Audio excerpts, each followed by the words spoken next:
بسم الله الرحمن الرحيم.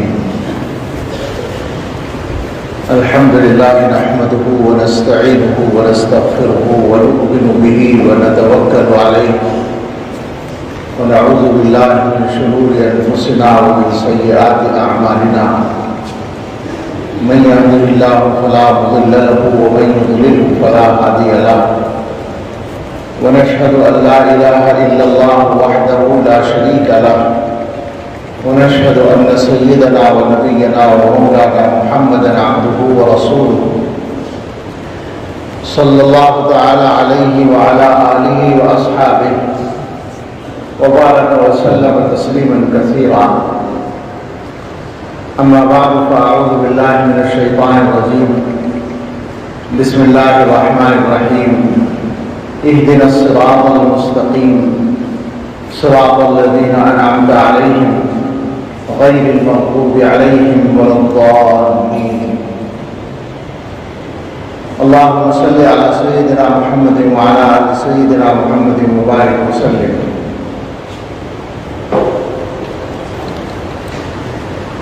مناظرہ اور اس کا فیصلہ اور اس کے بعد اس سلسلے میں رہنما کچھ اصولی باتیں حضرت مولانا توحید صاحب زیدہ مرحوم نے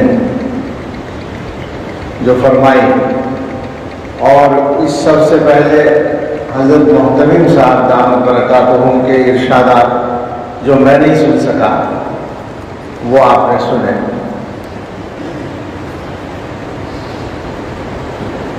اب مجھے حکم کی تعمیل میں کچھ کہنا ہے.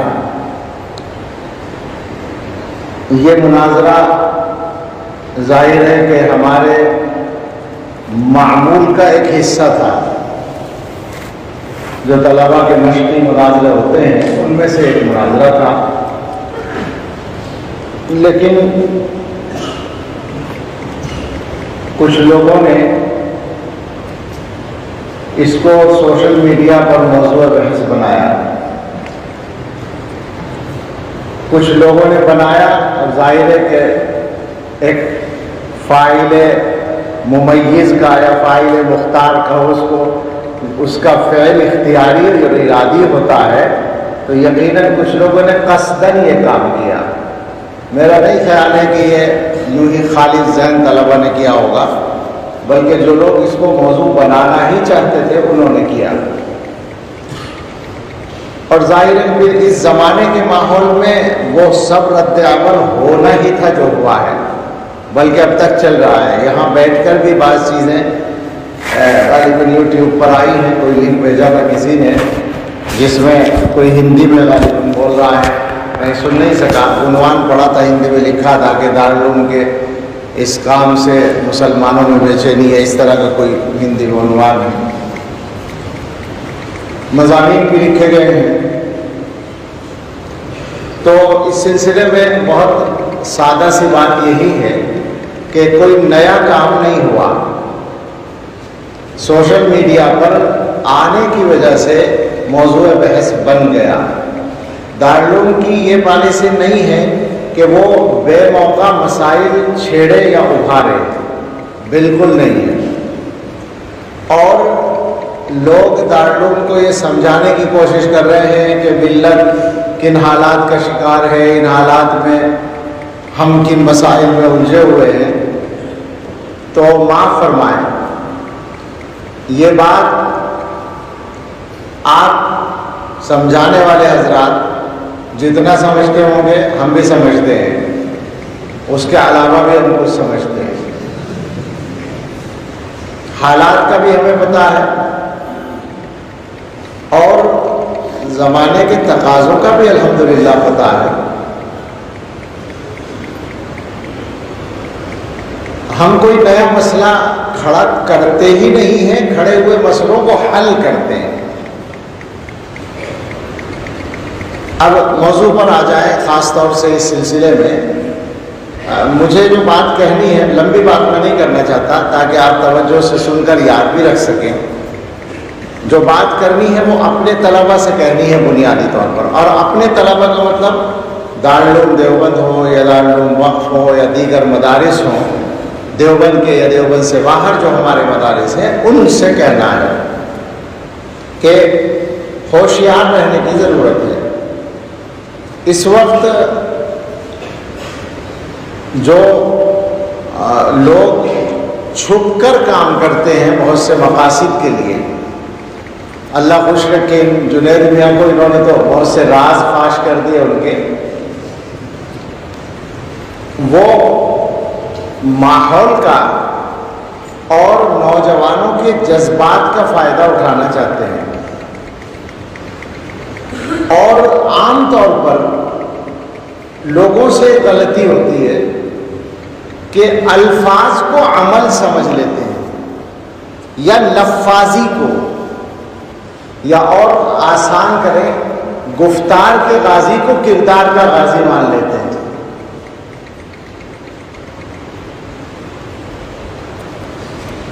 دو باتیں بطور مثال سمجھی جائے، میں کوئی جماعت اسلامی کے لوگوں کے بارے میں کوئی بات نہیں کرنا چاہتا، جماعت اسلامی سے تعلق رکھنے والے جو لوگ ہیں، جو حضرات ہیں، ذاتی طور پر اچھے لوگ ہیں، کردار کے، اخلاق کے، مزاج کے، جذبات کے بہت اچھے لوگ ہیں۔ میری ان سے ملاقاتیں ہیں، امیر جماعت اسلامی سے بھی، جو موجودہ امیر ہیں ان سے بھی، اور جو ان سے پہلے تھے ان سے بھی، اور جو اور ذمہ داران ہیں ان سے بھی، اور پڑھے لکھے بھی لوگ ہیں، معلومات بھی رکھنے والے ہیں، اور ملی مسائل میں تعاون کرنے والے لوگ بھی ہیں۔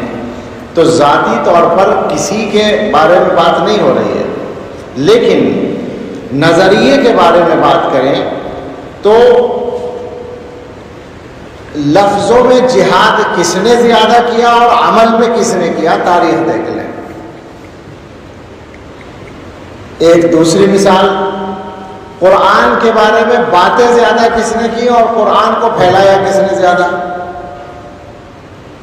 خواہ مخواہ کا ہمارے اوپر ایک طعنہ ہے کہ صاحب آپ قرآن کو نہیں پھیلاتے اور ہم قرآن کرتے ہیں۔ ابھی جو مولانا کہہ رہے تھے نا، کوئی بچہ کہہ رہا تھا کوئی وہاں خورشید صاحب کے حوالے سے کہ وہ چند لوگ بیٹھیں گے اور کہیں گے آپ کی کیا رائے اس بارے میں۔ تو یہ ٹھیک ہے کہ وہ قرآن کے سلسلے میں بیدار نظر آتے ہیں بہت سے علاقوں میں، لیکن سوال یہ ہے کہ ان کی فکر کے نتیجے میں کتنے لوگ قرآن پڑھے اور کتنے لوگوں کو قرآن کی صحیح فہم عطا ہوئی، اس کا جائزہ لے لیا جائے تو اندازہ ہو جائے گا۔ حالات ایسے ہیں کہ آدمی کو جذباتی باتیں اچھی لگتی ہیں تو ہمارے طلباء ان جذباتی باتوں کو سن کر وہاں جاتے ہیں، ورنہ سیدھی سادھی بات ہے کہ تاریخ صرف اس صدی کی تاریخ نہیں، 14 صدیوں کی تاریخ آپ اٹھا کر دیکھیں گے تو جن کو صوفی کہا جاتا ہے، جن کو متقشف کہا جاتا ہے، جن کو بسم اللہ کے گنبد میں بند سمجھا جاتا ہے، جن کو چہار دیواری میں قید سمجھا جاتا ہے، ہم نے تو انہی بوریوں پر بیٹھ کر حکومتوں کے تختے پلٹے ہیں۔ تاریخ گواہ ہے، آپ کیا بات کرتے ہیں؟ بنیادی طور پر ایک کشش جذباتی لوگوں کے لیے ہوتی ہے، جو ابھی جس کی طرف اشارہ ہوا، مغرب کا مقابلہ، تو اس کے بارے میں بھی تجربے سے معلوم ہے۔ ایک تو انہوں نے بات کہی ہے، ایک تجربہ ہے کہ مغربی تہذیب کے بارے میں انہوں نے اگر کوئی حقیقی کام کیا ہے تو ان کے ماننے والے مغربی تہذیب سے کتنے دور ہیں، ظاہری طور پر ہی دیکھ لیں کتنے دور ہیں، ان کے لباس، ان کی وضاحت ہی کو دیکھ لیں کہ وہ کتنی مغربیت سے دور ہیں۔ آپ اصولی بات سمجھیں کہ شریعت جو ہے اللہ کے نبی صلی اللہ علیہ وسلم پر نازل ہوئی اور قیامت تک کے لیے نازل ہوئی، اور یہ طے کر کے نازل ہوئی کہ ہر دور میں یہ شریعت پوری حفاظت کے ساتھ چلے گی۔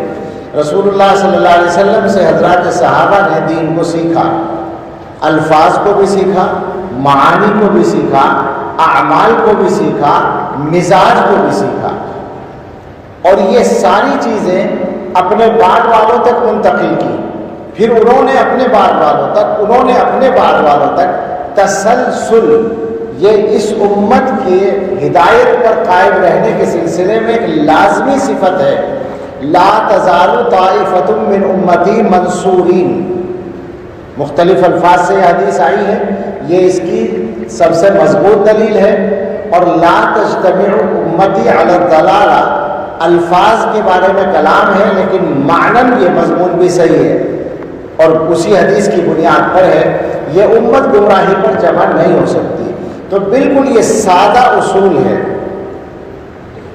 کہ جس نظریے کو مان کر امت کے ایک بڑے طبقے کو یا کچھ وقفے کو، زمانی وقفے کو گمراہ ماننا لازم آئے، غلطی پر ماننا لازم آئے، وہ نظریہ غلط ہے، یہ پکی بات ہے، یہ اصول ہے۔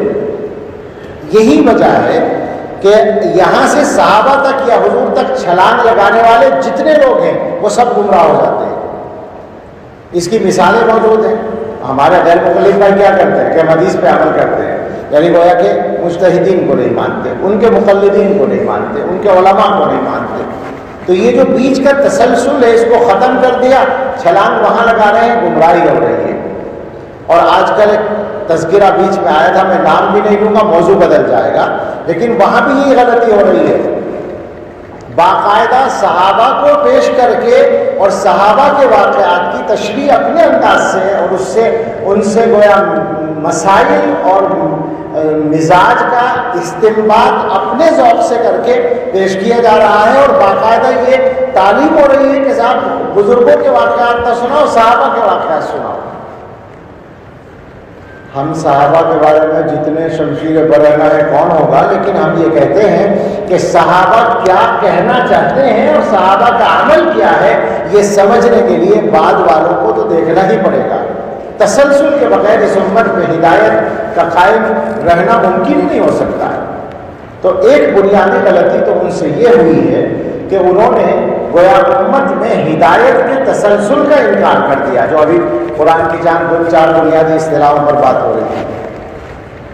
اور اس سے بڑی غلطی جو اصل بنیاد ہے وہ یہ ہے کہ انہوں نے قرآن و سنت کے سلسلے میں اجتہاد کو کسی بھی اصول سے آزاد کر دیا۔ سارے ائمہ مجتہدین نے اجتہاد کیا ہے اصول کے تابع ہو کر۔ اصول فقہ جس کو کہا جاتا ہے، حضرت مولانا ریاست علی صاحبی رحمۃ اللہ علیہ سے مضمون سنا گیا، چھوٹا سا حصہ کچھ یاد ہے کہ انہوں نے فرمایا کہ اصول فقہ کے کیا معنی ہے؟ فقیہ یفقہ فقہ کے معنی سمجھنا، تو اصول الفقہ کے اصل معنی ہے سمجھنے کے اصول، یعنی نصوص شریعت کو سمجھنے کے اصول۔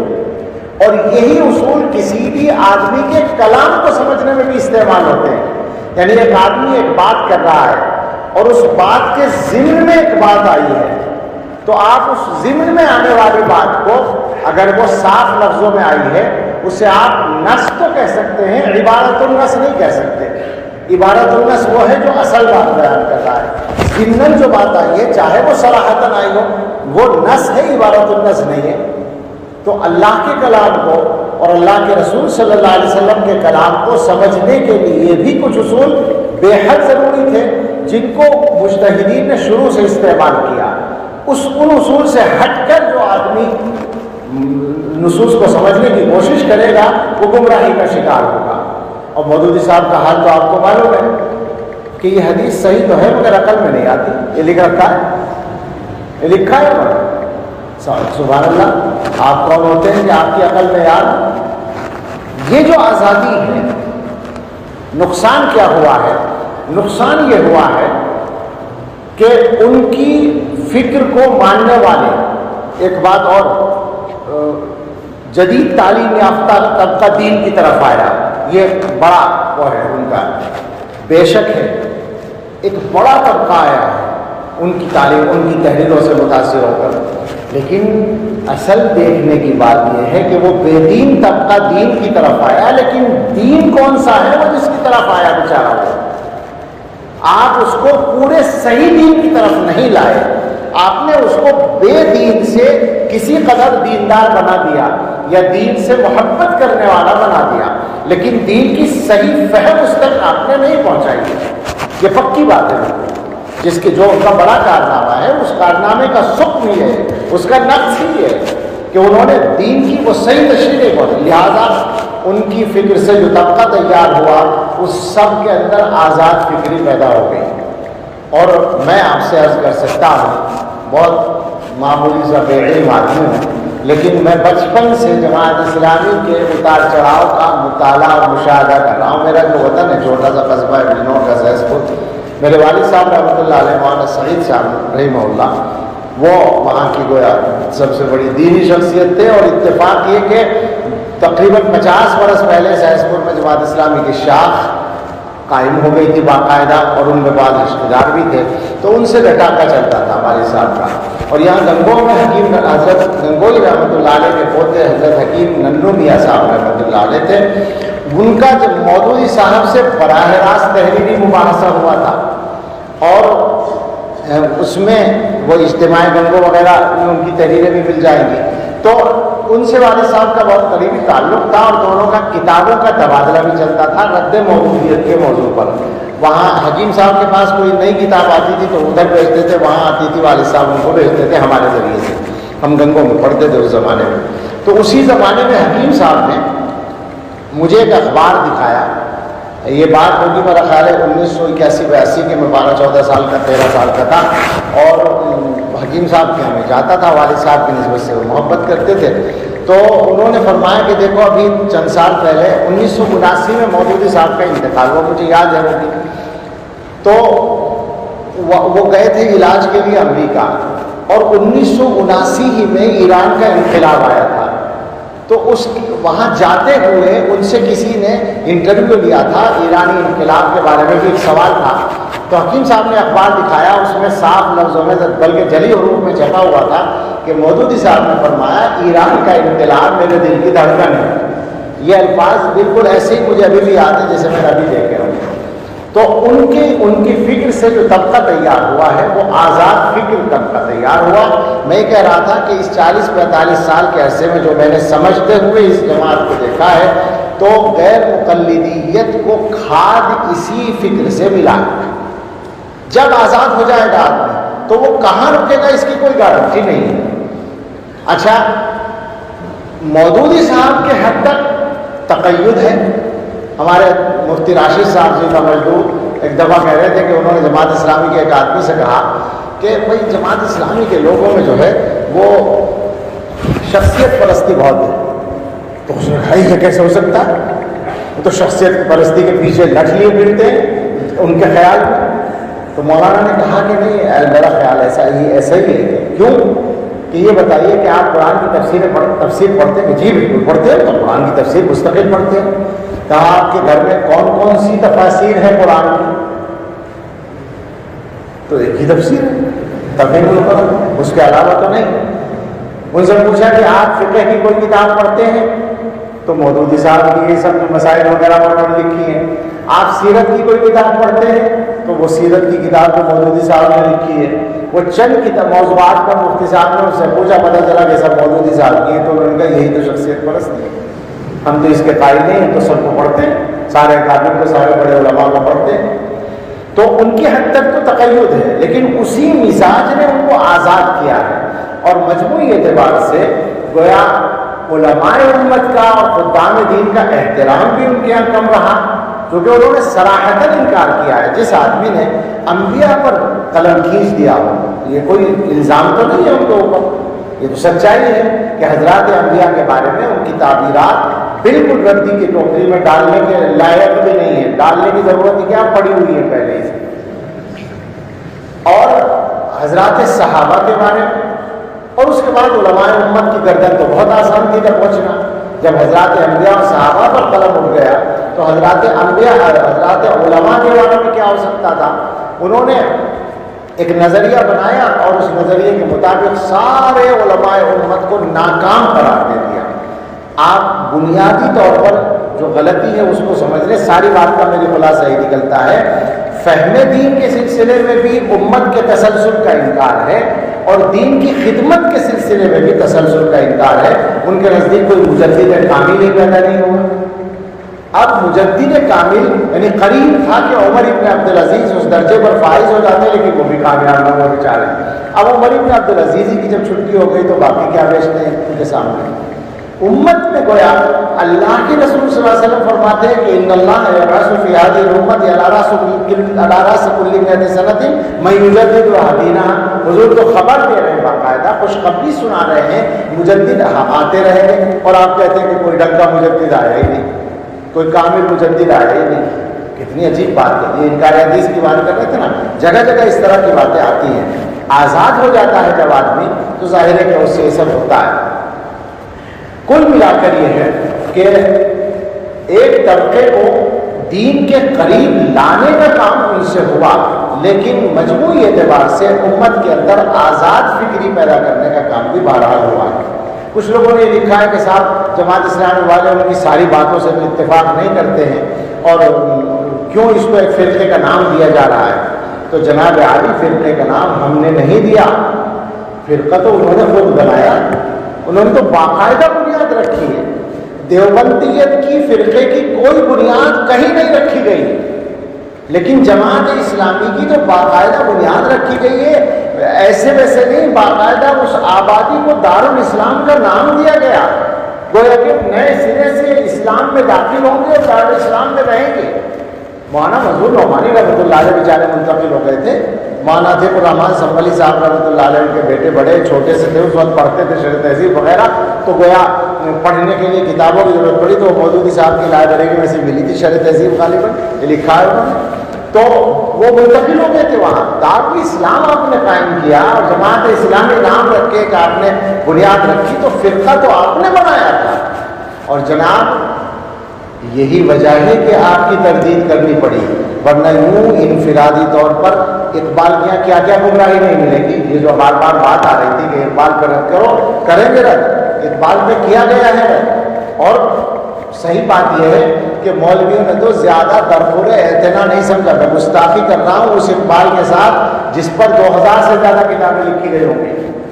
علامہ اقبال تو ایک ہیرو ہیں، لیکن علامہ اقبال کے مذہبی خیالات اور افکار میں کتنی غلطیاں ہیں. ہمارے علماء میں حضرت مولانا علی میاں نور اللہ مرتضیٰ سے بڑا معتقد شاید نہ ملے اقبال کا. انہوں نے خود لکھا ہے کہ ان سے فکری غلطیاں بہت زیادہ ہوئی ہیں. کوئی مذہبی اعتبار سے کوئی نمونے کی شخصیت نہیں ہے. یہ بات بالکل صاف ہے. اقبال جو ہیں وہ دینی مطالعہ ان کا کتنا تھا میں نہیں جانتا، مگر دینی فہم کے مقام کے اعتبار سے ایک متوسط درجے کے مولوی کے برابر بھی نہیں ہوں. یہ سچی بات ہے، اسے ماننا پڑے، اس کے علاوہ ہے ہی نہیں بات. اور باقی وہ ملا وغیرہ جو لکھتے ہیں تو وہ ملا ہم نہیں ہیں. وہ ملا وہ ہیں جو اقبال کے چاروں طرف پھیلے ہوئے تھے. بدعتی ملا، خانقاہی ملا، پیر پرست ملا، مزار پرست ملا، وہ ملا ان کے سامنے ہے. مگر جدت پسند طبقہ کلام اقبال سے غلط استدلال کرتا ہے. مگر چھوڑیں اس بحث کو. اقبال ہو یا کوئی بھی ہو، اگر کسی نے جماعت نہیں بنائی ہے تو وہ ظاہر ہے کہ اس کی غلطی کا نقصان متعدی نہیں ہوتا. امت میں اس طرح انفرادی طور پر بہت لوگوں سے غلطیاں ہوئی ہیں. علامہ ابن تیمیہ جیسا آدمی جن کا احترام ہم بھی دل سے کرتے ہیں، وہ بہت بڑا آدمی ہے امت کا، لیکن ذات کتنے مسائل ہوں ان کا تفرد ہے اور ہم ان کو بالکل غلط مانتے ہیں. علامہ کشمیری کا قول آپ نے پڑھا ہوگا کہ ابن تیمیہ کا مقام اتنا بلند ہے کہ اگر میں ان سب اٹھا کر دیکھنا چاہوں تو ٹوپی گر جائے گی، لیکن اگر استوا عرش کے مسئلے میں دارالحدیث میں داخل ہونا چاہیں تو میں داخل نہیں ہوں گا. یہ شاہ صاحب نے فرمایا. تو غلطیاں ہوتی ہیں لوگوں سے، کوئی بھی معصوم نہیں ہوتا، لیکن آپ جب ایک جماعت بنا کر اپنی فکر کی طرف لوگوں کو دعوت دیں گے تو پھر تو آپ کو پکڑا جائے گا. اور صحیح بات یہ ہے کہ اس زمانے میں جو شیخ الاسلام ابو سعید نے کام کیا ہے تو پوری طرح حقیقت کو جانتے تھے. اور جناب نے خود لکھا تھا ایک مرتبہ کہ جوش ملی آبادی سے مشورہ ہوا تھا کہ قلم کو ذریعے معاش بنایا جائے. یہ بہت سے لوگوں کو نہیں پتا ہوگا. بہت سی باتیں ایسی ہیں جو چلی گئی ہیں پیچھے پس منظر میں چلی گئی ہیں. اس طرح سے وہ قلم کو ذریعے معاش بنا کر یہ دین کا ایک بیڑا اٹھایا گیا تھا. میں نیت پہ حملہ نہیں کرنا چاہتا، صرف ان کے الفاظ نقل کر رہا ہوں.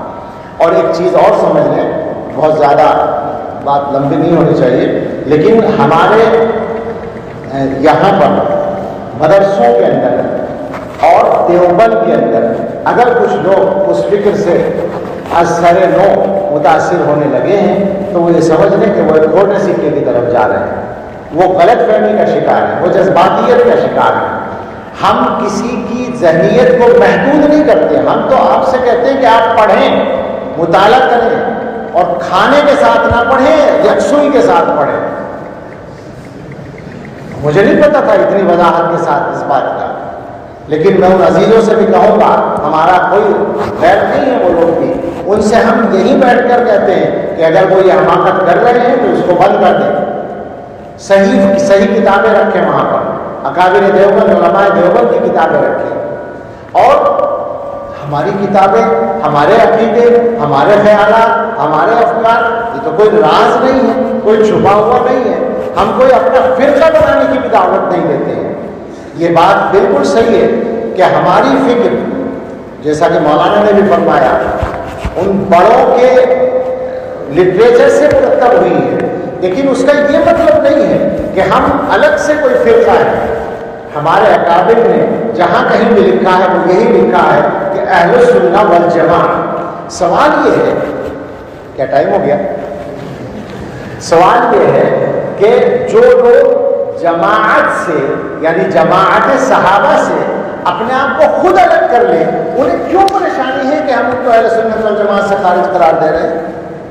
بھئی ہم نے تو نہیں کیا آپ کو جماعت سے خارج، آپ نے جماعت صحابہ سے اپنے آپ کو الگ کیا ہے، اور آپ نے سنت سے بھی الگ کیا ہے اپنے آپ کو، کتنی ہی سنتوں کا آپ نے انکار ہی کر دیا ہے، اور حدیثوں کو آپ نے، یعنی ابھی دیکھا آپ نے کہ دجال کے بارے میں رسول اللہ صلی اللہ علیہ وسلم کی باتوں کو قیاسات کہہ رہے ہیں، یہ تو وما ينطق عن الهوى ان هو الا وحی یوحی کے کئی انکار ہیں۔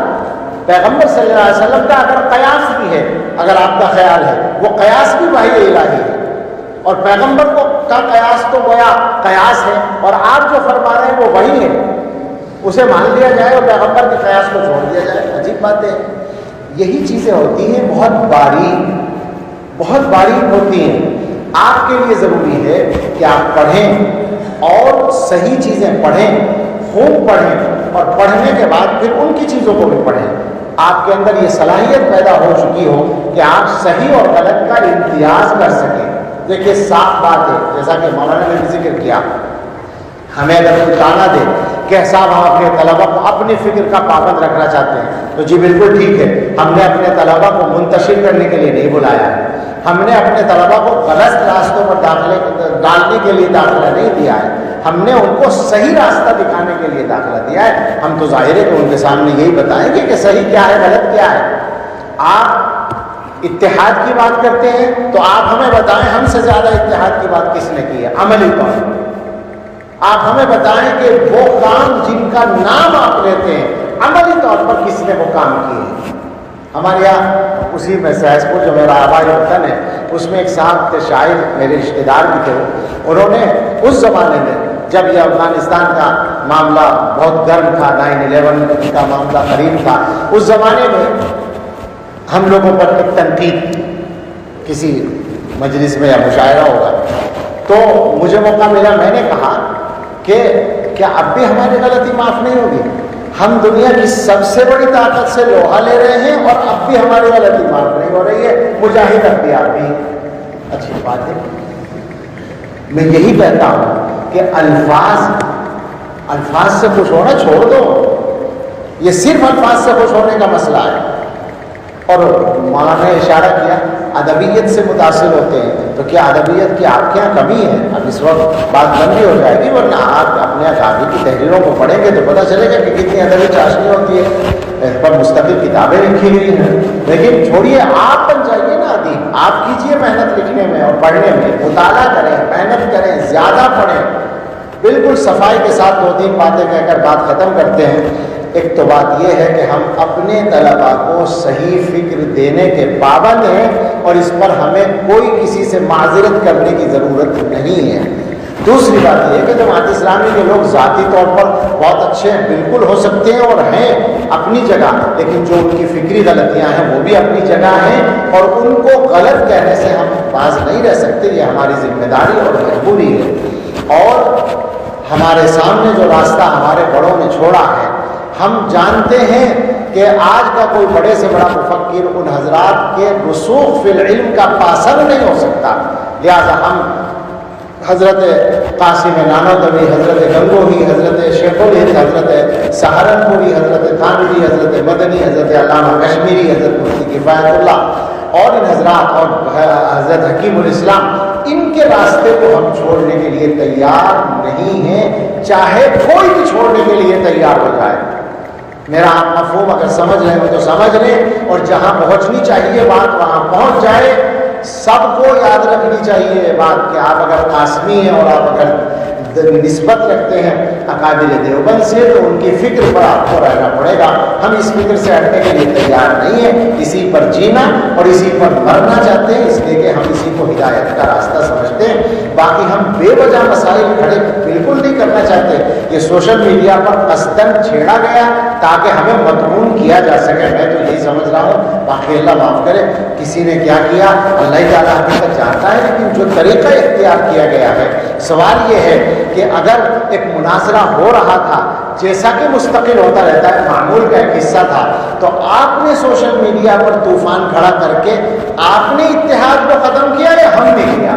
ہم نے ایک معمول کے مطابق کام کیا، آپ نے معمول کے خلاف کام کیا، آپ نے نشانہ بنایا، آپ نے لوگوں کو موقع دیا ادھر ادھر کی باتیں کرنے کا اور امت کو انتشار میں مبتلا کرنے کا۔ ورنہ آپ خود مانتے ہیں کہ ایک دوسرے کی فکر پر تنقید ہوتی رہی ہے، جس طریقے سے کتابوں میں تنقید ہوتی ہے، اسی طرح ہمارے یہاں درسگاہوں میں، یہ درسگاہ ذمہ دار درسگاہ ہے، اس کی درسگاہوں میں جو صحیح بات ہے وہ بیان کی جاتی ہے، وہ مجبوری ہے، وہ ذمہ داری ہے، وہ یہاں مناظرے کی شکل میں بھی ہوتی ہے اور درسگاہوں میں بھی ہوتی ہے، وہ معمول کا ایک حصہ ہے۔ آپ نے اس کو غیر معمولی انداز سے پیش کر کے انتشار پیدا کیا ہے۔ اللہ سے ڈرنے کی ضرورت ہے، صحیح راستے پر قائم رہنے کی کوشش کریں۔ اللہ ہم سب کو ہدایت پر استقامت نصیب فرمائے، آمین۔ وآخر دعوانا ان الحمدللہ رب العالمین۔ میرے خیال سے ایک کام حضرت مولانا عمران اللہ صاحب کر لیں، چھوٹا سا، یہ آپ اور جلدی کر دیں گے، مجھے امید ہے۔ اللهم لك الحمد كله ولك الشكر كله بيدك الخير كله نسألك الخير كله ونعوذ بك من الشر كله اللهم صل على سيدنا محمد وآله وأصحابه وأزواجه وذرياته كما تحب وترضى عدد ما تحب وترضى اللهم أرنا الحق حقا وارزقنا اتباعه وأرنا الباطل باطلا وارزقنا اجتنابه اللهم إنا نسألك خير المسألة وخير الدعاء وخير النجاح وخير العمل وخير الثواب وخير الحياة وخير الممات إنك على كل شيء قدير ربنا تقبل منا إنك أنت السميع العليم وتب علينا إنك أنت التواب الرحيم وصلى الله على سيدنا محمد وآله وأصحابه أجمعين برحمتك يا رب